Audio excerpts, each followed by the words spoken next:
guys, my name is Jessie and today I'm showing you how I DIY'd these wall prints and made their magnetic frames from scratch. Let's jump right in.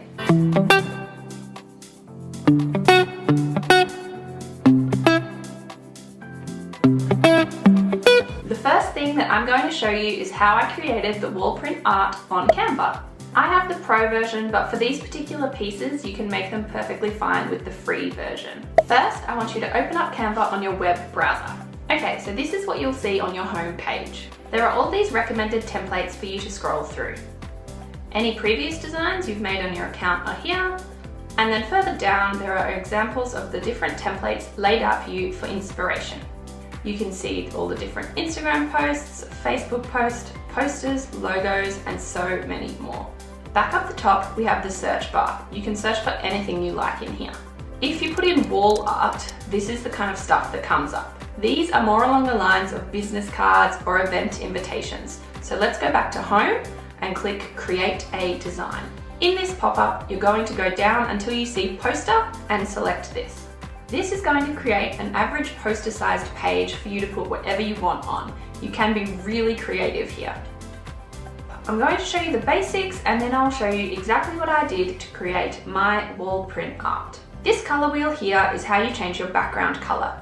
You can create literally any color you want with this little slider here, or you can choose a basic color down the bottom that Canva has already set out. This bar along the side is where everything you want sits.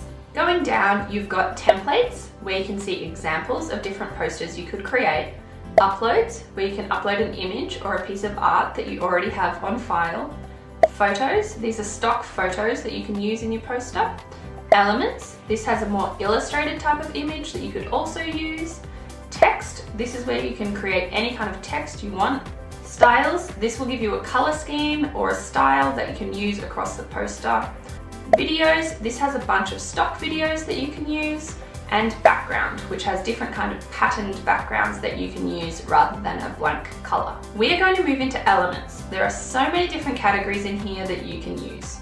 One category that I really love is the featured section up the top with all the current artworks that people have made.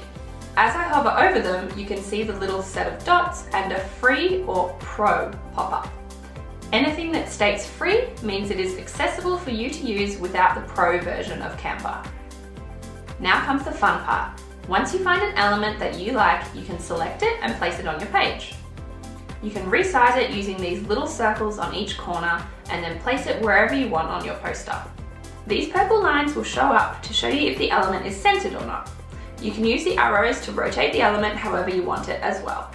If at any point you want to make changes to your background, you just select the background with your mouse and then you'll be taken back to this area. Now, we have an extra set of colors chosen for us by Canva that all relate to the element that we are using. So you can use this to recolor anything you like so it all suits into the same color scheme. Once you've selected a color, it will also move the slider to exactly where that color sits. So you can change shades of the color while still keeping it very similar to your overall color scheme. To create a second poster, you select these two rectangles up the top here. This will copy the page you currently have exactly and allows you to keep your color theme going. To find a similar element, simply click on the element that you chose at first and it will pop up with some different recommendations. If you select See All, you can see a whole lot of different choices and it shows you the artist up the top, so you can click that to see even more from them.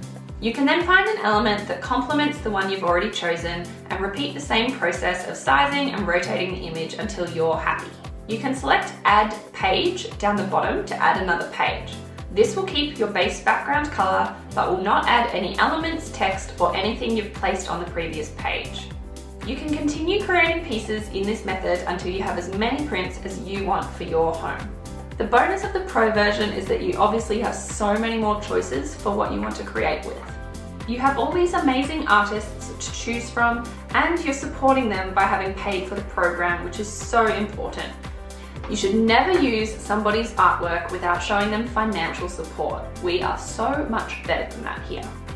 However, if you do only have the free version, you can still create so much cute art. Back in the Elements tab, you have all these selections to choose from and they are full of cool little images to add to your artwork. For the ones I made, I went into the simple drawn objects category. You can see all the cool artworks in here and most of them are free for you to use. As you scroll down, you'll see the circle that I used for my prints.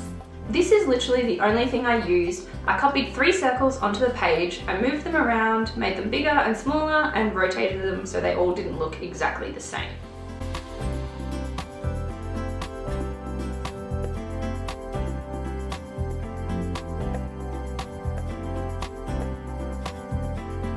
Then I went into the colour wheel area and changed the colours of each circle. Does this remind anyone else of Neapolitan ice cream? Yum. Something else that you can do is highlight all 3 circles and click this group button. Then you are able to move the 3 circles as one to place them exactly where you want them. You will get the purple lines again, helping you to orientate the images evenly, or you can ignore them and put them wherever you want. Once I'd done that, I ungrouped my circles again so I could change the position of each circle to where I wanted it. Then I clicked this copy page button again and changed the colours of the circles around, while still using the same colours from the document. I created a 3rd page and repeated the process again, and I was done. Obviously this example has completely different colours to the one that's actually on my wall, but that just shows that you can really do anything you want in terms of colour scheme and the style that suits your home decor. One other thing that I've done around our house is use the text section to create art prints with quotes on them. Here's a quick example of how you would use Canva to do that.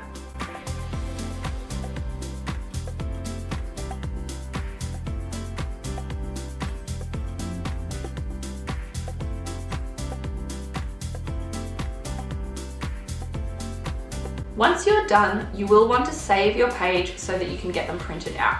Canva does have an option up here where they will print the poster out and mail it to you. I haven't used this before, but it could be very handy now with all the lockdowns currently happening in the world. What you want to do is select download, and in this section you can download every poster you've made into one big PDF file, or you can select the pages individually and save them as individual files. As you can see, I selected the 3 prints that go together and chose to save them as one file. You can see my little file bouncing down here, which tells me that it is finished downloading. If at any point you wanted to go in and create more or edit your wall prints, you can go back to the Canva homepage, select all your designs, and they will pop up here with everything you've ever created on Canva. The next thing you'll want to do is get them printed so you can actually put them on the wall. So the first thing you need to do is save them on a memory stick or email them to your local Officeworks or printing store in your area, and then get the store to print them out for you. Moving on to the magnetic frames. I started with these 4 pieces of 20 by 8mm pine molding, and then I sawed them with terrible technique into 12 smaller pieces. Seriously, don't do what I do. It's really bad, just get someone else to do it for you.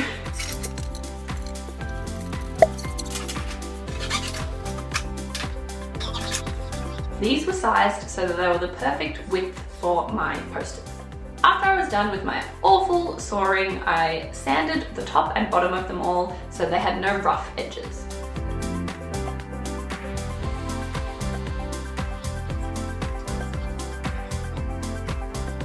Then I laid them out to measure them and attach the magnets. Originally I was going to line the whole piece with a big piece of magnet, but then I figured that's going to be way too heavy and they're just going to fall off the walls. So I cut the magnets into much smaller pieces. Here I have stuck 2 pieces of magnet onto each end of each piece of frame. I placed my prints inside just to make sure they did sit correctly. The next step was hanging them up. You guys should have seen this footage in last week's video. If not, I'll put a link up the top. At first I just used blue tack to get them up there and make sure that I liked them. Then I replaced the blue tack with these 3M Velcro strips to make sure that they're really strongly held on the wall. You can see me placing them up, measuring them out, and making sure that they are level as I go along.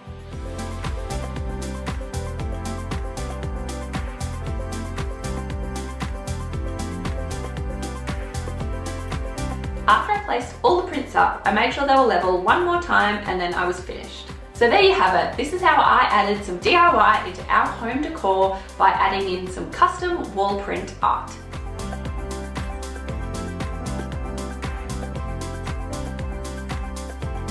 Let me know your thoughts in the comments down below. What colour scheme do you have in your house right now?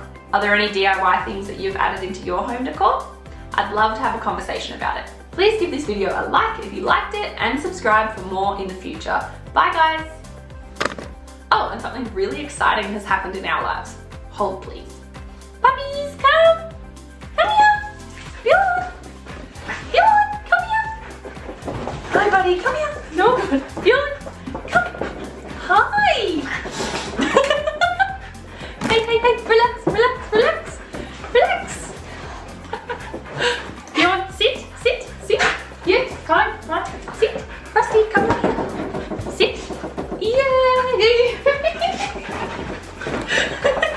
Okay, off you go. We have another dog. They have a new Instagram. Please go follow them. Bye.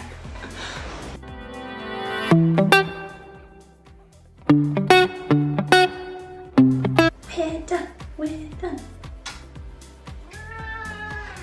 Okay. Bye. And receipt the same. Receipt. Ooh. Look at all that hair. You need a brush. Yes, you do. Oh, it's in my eye. Pine molding.